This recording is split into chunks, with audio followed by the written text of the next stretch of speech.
Good morning, everyone. I'm Congressman Joe Crowley. I'm the chair of the Democratic Caucus. I'm joined this morning by Suzanne Bonamici from the great Northwest, and we're so proud to have her here today from the great state of Oregon. Thank you for joining us today. As I'm sure you're aware, today is Equity Pay Day, the day where women's wages finally catch up to what men were paid in the previous year. It's a day the whole country should take serious note of, as the wage gap is a persistent economic problem for this country. Still today, in 2017, women earn on average 80 cents for every dollar a man earns. For women of color, it's even worse. And this is not just a question of equity and parity. The wage gap is a major drain on our overall economy. Democrats have been fighting for years to ensure women see equal pay for equal work. And that fight continues, today led by my colleagues Rosa DeLauro and Senator Patty Murray. Democrats will once again introduce the Paycheck Fairness Act. Let's hope this year it actually sees action on the floor. There are many other issues House Democrats are watching closely this week. On health care, our Republican colleagues are at it again. After a striking defeat earlier this month, the Trump administration and the GOP are huddling in back rooms yet again to rob the hardest working Americans of affordable health care. I've said it before, and I'll say it again because it bears repeating. This is shameful. It's not as if there isn't a solution already available to them. It's called the Affordable Care Act. They don't need to cave to the far right of the Republican caucus. Democrats, we're committed to work with our GOP colleagues to improve health care as it exists in our country today. If they would only join us at the negotiating table and stop trying to strip away things like pre-existing conditions, which is something we know is on the table to be cut out of their potential bill. We are prepared to work with Republicans on prescription drug prices, on risk corridors, and on other needed improvements to our current health care system. It's up to them now to work with us. I'd also like to touch quickly on Russia. It's reassuring to see that the House Intelligence Committee is once again working. They are drafting a witness list. This is an important step forward. But the fact remains that Chairman Nunes' bizarre behavior over the last 2 weeks seriously calls into question his motives and his ability to be bipartisan. It's good to see the committee working together now, but we'll be watching closely to ensure that the investigation into Russia's influence over the Trump administration and the role that it played in the 2016 elections is fair, thorough, and done correctly. Before I close, I'd like to quickly mention some reports we've heard coming from the United Nations. The Trump administration has said it will cut off funding to the United Nations Agency for Reproductive Health Care. The $32.5 million loss in funding will have a devastating impact on women's health across the globe. This is all done so President Trump can appease the most hardline and conservative amongst his base. But let's discuss the real impact here. The UN agency is one of the chief offices combating the pervasive threat of female genital mutilation. FGM is a violation of women's basic human rights, and it is still happening today. At least 200 million women and girls alive today have been forced to undergo some form of FGM, with millions more at risk.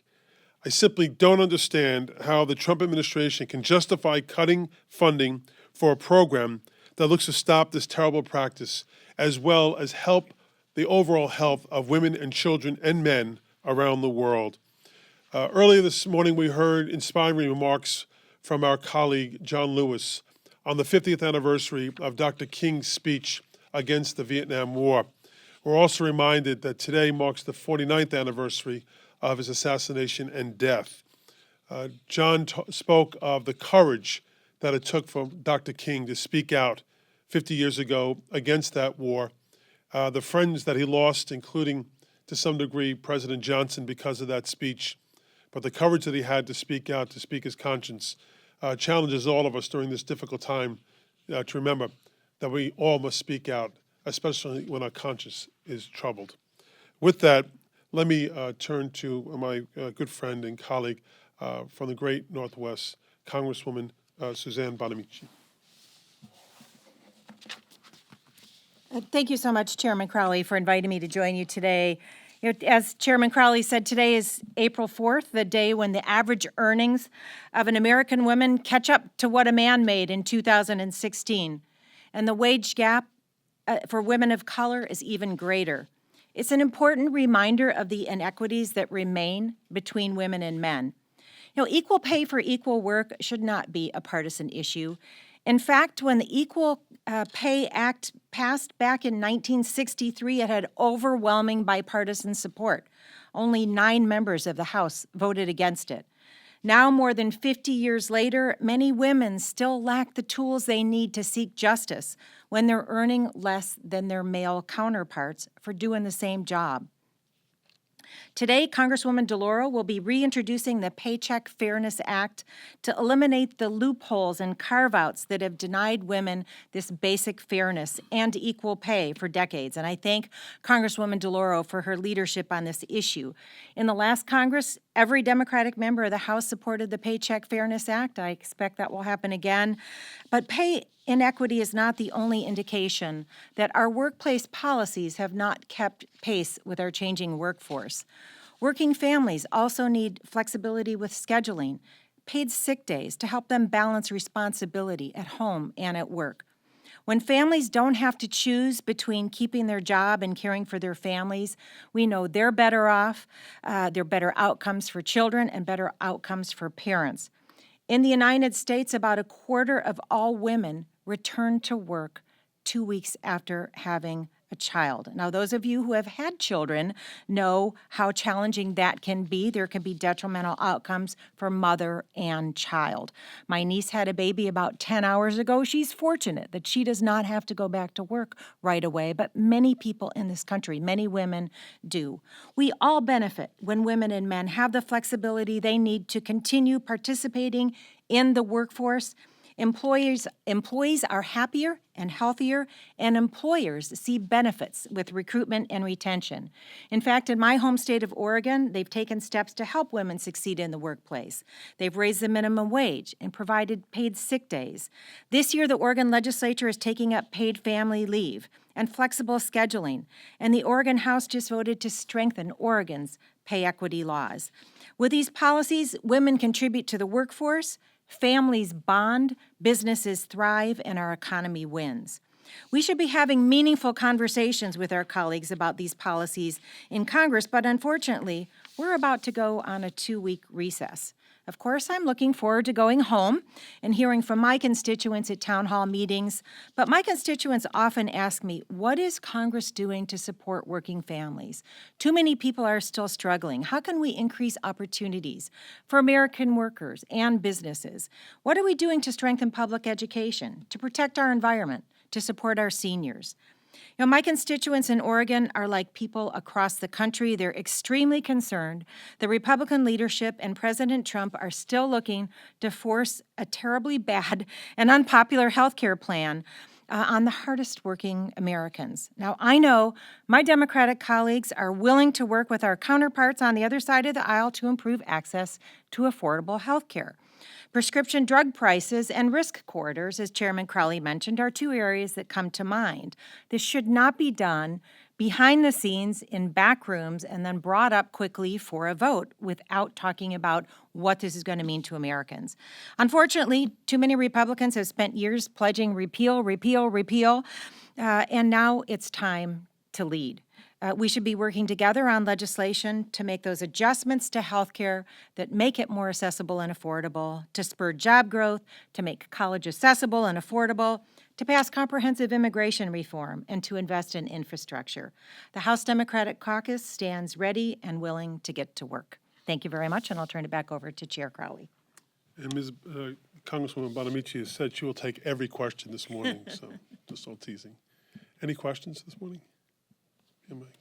On April 28th coming up very quickly, and as you mentioned, you'll be gone for 2 weeks of that. Can you give us some kind of update on what you're hearing is going to start in the Senate? But can you game it out a little bit? Is there a sense that if Schumer signs on to some kind of funding bill, whatever it's going to look like, and we're hearing all kinds of iterations, but if Schumer signs on, then that would be enough to get Democrats over here? And is it still the sense that Ryan would need Democrats over here? Well, That's a big question as to whether or not he would need them in the first place. That's always been the case. They have the majority here.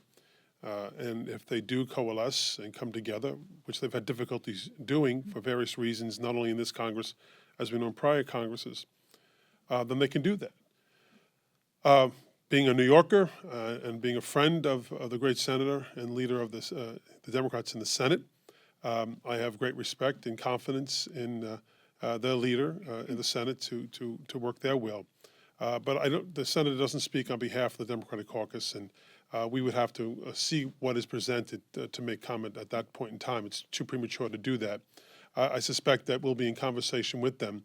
But what we have said consistently, and I'll repeat again, is we want clean bills. We want extenders, straight extenders, and I think timing is important, and all those aspects come into it for their caucus as well as ours. And talking about it in the abstract is difficult until we see something concrete. And you mentioned the communications with Schumer in the Senate; those haven't begun yet. Well, we continue to have conversations with the senator, and I know the leader has as well. Speak often. I speak with the senator, and many within I think our House leadership beyond speak with the senator and senators, but particularly in my case with my own senator, Senator Schumer. Yes. Another question on the spending bill. Since if Republicans do end up needing Democratic votes, then that'll give you all some leverage in those discussions. Is there anything that Democrats would push for in a spending bill beyond it just being clean and maintaining current policy and spending levels? Look, I have said quite some time, personally speaking, not on behalf of the conference, dealing in silos and working with the administration over here, and at the same time where they're attacking sanctuary cities or laying down what they just did in terms of UNFPA is problematic because it's hurting men and women not only here in the United States but around the world, and in my constituency in particular. This is a broader conversation for our caucus to have once we're presented with whatever we're going to be presented with. It's difficult to answer this question in the abstract until we see something more concrete before us in terms of whether or not they need our votes. That's the leverage point, and once we have that leverage point, then we'd have more of a discussion about what we'd like to see in the bill. Yes. Suzanne, do you want to comment? Sure. It's up to you. Yeah. No, I just wanted to add that we stand ready and willing to have conversations about what we need to do to make sure that we can pass the spending bills, stay open, stay functioning. When I look back to a couple years ago when that didn't happen and the government shut down, I think that hurt not only confidence in Congress but also our economy. So we stand ready and willing to do what we need to do to make sure that that we're working together to stop that, to make sure that doesn't happen again. Bill, I also want to be clear, and I think Suzanne has made this point, Democrats are not interested in seeing the government shut down at all. Too many lives are at risk and their families, yes. On Obamacare, what are Democrats doing? Are you guys still in this wait and see what Republicans end up settling on? Or is there a push within the caucus to roll out your own alternatives or tweaks to the bill before Republicans are done on their side? We've consistently said and will continue to say that we have an alternative. It's called the law as it stands today. It's called Obamacare. It's called the Affordable Care Act. We want to improve the act. We see where there are steps that we can take on risk corridors, on other issues that can improve this act. We've consistently said that we understand that for the most part this law is working overwhelmingly for Americans, but there is a percentage of self-insured that are hurting here, and there are things we can do to help with them. We can help to bolster the markets, insurance markets in the states where they're having difficulties as well. That's nothing new. We're not changing anything about what we've said. We continue on that path. Quite frankly, at this point, I think they'd be better off abandoning any attempt to repeal and replace, but that's their politics. If they want to continue to do that, I think it's wasting time. I think we can do more to adjust and to improve the act that exists today, the law that exists today. And, the law itself will take some nurturing. The law itself will take, some minding by the administration. And so far, they have not indicated that they're going to be willing to do that. If anything, they'll be willing to do things that will be detrimental to it. And I think the American people are beginning to get onto that. So. But what's really, Yep. if I can add, what's important is I hope my colleagues on the other side of the aisle are listening to their constituents back home.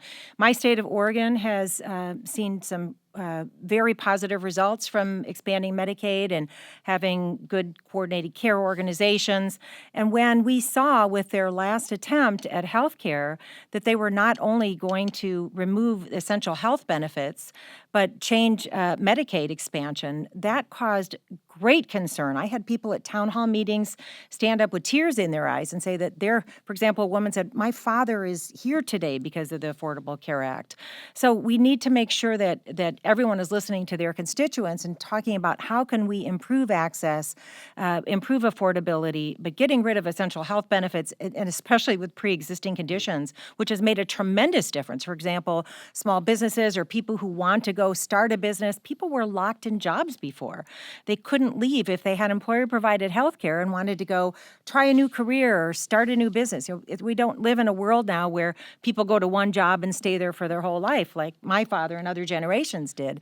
Young people move around and they want that flexibility, and that comes from having that ban on denial because of pre-existing conditions. If that is gone, that's really going to change things. And I think that constituents across this country will be outraged about that, plus losing the essential health benefits, which those were put into the Affordable Care Act to make sure that when people bought insurance, they actually had insurance that helped them when they needed it. So if they try to change those, their constituents, I think, will be very, very concerned about it, as will we, as we saw with their last attempt.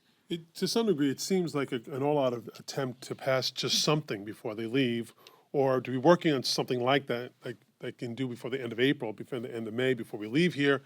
To me, it's more and more looking like showcase more than actual legislation. The notion or idea that we're hearing this morning that they may possibly be throwing out pre-existing conditions, to me, in this day and age, is so incredibly radical and going the wrong way. The American people are going to be onto this, and I think Suzanne is correct. They go back to their constituents, they're going to hear an earful about that. Chairman Crowley, thank you. Kelly with CQ. On the border wall, how do you think funding for the wall specifically will play out, and will it be in the fiscal 2017 wrap-up? I hope it never plays out. I hope it's never in any wrap-up. I've said consistently that I think the wall is incredibly wrong approach to our dealing with our southern border. It absolutely does nothing for our economy. It's a waste of anywhere between $26 and $40 billion. You can't drive on it. You can't use it for anything but to keep people out. Ecological impact on the environment. For lots of different reasons, I'm opposed to that waste of money. So how it will play out, I don't know. I don't pretend to know what Republicans have in store in terms of this. I have heard rumors that this may be something that might be attached to a debt ceiling relief. We've said consistently, and I continue to say, I will not vote for a bill like that would attach a rider of that magnitude to the debt ceiling. We want a clean debt ceiling moving forward, and so I really don't pretend to know what they're thinking these days. Suzanne? I just want to add that I agree with the chairman. Building a border wall is a colossal waste of money. Where there can be a barrier, there is a barrier. For border security, we need better investments in staff and technology. We need comprehensive immigration reform is what we really need. And I hear that when I'm talking with my agriculture community about workforce issues, when I'm talking about the tech community. We need comprehensive immigration reform. Spending money on a border wall is again, a colossal waste of money. And if you recall, the president made many promises over the entire time of the campaign that we're not going to pay for the wall. So I think if the cost of the wall is trying to be put on the American taxpayers, they will again be outraged because that's not what was promised. What was promised was that Mexico would pay for the wall, and we all know that's not happening. So we need to instead have a conversation about comprehensive immigration reform. That's what this country really needs, not a border wall. I also think that the president's becoming more and more, I hope he's becoming more and more mindful that this isn't just a one-way street, that Mexico and Canada, they are our neighbors and they are partners and they are friends, but it's not a one-way street. We love that 60% of our produce, especially during the wintertime, comes from south of the border. They like our American corn. they don't always have to like our American corn. They can press buttons as well and look elsewhere, whether it's to South America or elsewhere, for those products as well. Dairy, we supply a great deal of the dairy to Mexico. They can look elsewhere. So there may be a reshuffling of the deck here in many respects, and not necessarily to our benefit. So I think the president needs to be mindful of. I would like the president to have been more mindful of what he would say, how he would say during the campaign, but certainly now as president. But we may be too far beyond that at this point. You said it's up to them to work with us. Does that mean that you're still highly doubtful, despite them going back behind to come back and talk about how they move forward on a health care bill, that they can actually get it done? Well, let's see. The president, when the first time it failed, blamed the Freedom Caucus, but then he blamed Schumer and Pelosi, assuming the Democratic caucus in the House. And then he said he wanted to work with Democrats. But there's been no communication whatsoever. Then he's apparently working with the Freedom Caucus again. Now we hear that possibly last night the so-called moderate Republicans were at the White House talking to the president, that the moderates and the Freedom Caucus are working together to bring a bill to the floor maybe this week. And that's not the way in which legislation gets done. That we just take a failed piece of legislation, adjust it here and there, and then plop it on a Friday afternoon and say, before you leave, we have this one little thing to pass before you leave. That's not how it gets done. That's not an inviting way to work in a collaborative way and in a bipartisan way to adjust the issues that still are facing the American people. Our approach is to, as I said before, amend the law that exists today. Let's make it a better law. Not throw it out, not replace it, certainly with a flawed piece of legislation. Well, and just to add, a lot of the problem with the former attempt, the American Health Care Act, was that it wasn't just bad policy, it was bad process as well. I wasn't here when the Affordable Care Act passed, but I know that there were about 79 hearings in the House. The entire bill was available to the public. There were hours and days of markups. There were attempts to build coalitions outside the building. I think it was about 18 days from the day that bill was introduced to the date that we were expected to vote on it with no hearings. That's not good process, and it does not lead, as we saw, to good policy. And I think if the public took a look at that and said, this is a significant change to healthcare policy in America, not a single hearing, that's not the way to make policy. There were coalitions built outside the building, though, against the bill. So, Against the bill, right? yes, ma'am. Not for it. Following up on that, has there been, you said there hasn't been any outreach between Democrats and either the White House or Republican leadership, and what would it take for you guys to see any outreach efforts as genuine and not just an attempt to pull moderates in? All I can speak for is myself. I'm not aware of any, and I've been at the leadership meeting yesterday, and there was no indication that either the majority in the House nor from the White House have been reaching out. Today's Tuesday. We're here this week, and then we'll be out of session for 2 weeks. Calling us today and said, we'd like to get a bill on the floor this Thursday or this Friday, can you help us out, is not really the way to approach that, as I said before. To work collaboratively, work in a bipartisan way will take a great deal of time. And if the approach is to, as I've said, to amend the existing law to help the American people, Democrats are prepared and willing and ready to do that. But we are not willing to repeal the Affordable Care Act and replace it with the bill the Republicans are concocting while we're standing here right now. And they're not including us. Thank you all very much. I hope you all have a great holiday, a couple of weeks coming up, and we'll be back in our districts working very, very hard, communicating with our constituency, and we look forward to seeing you back here in a couple of weeks. So thank you all. Thank you.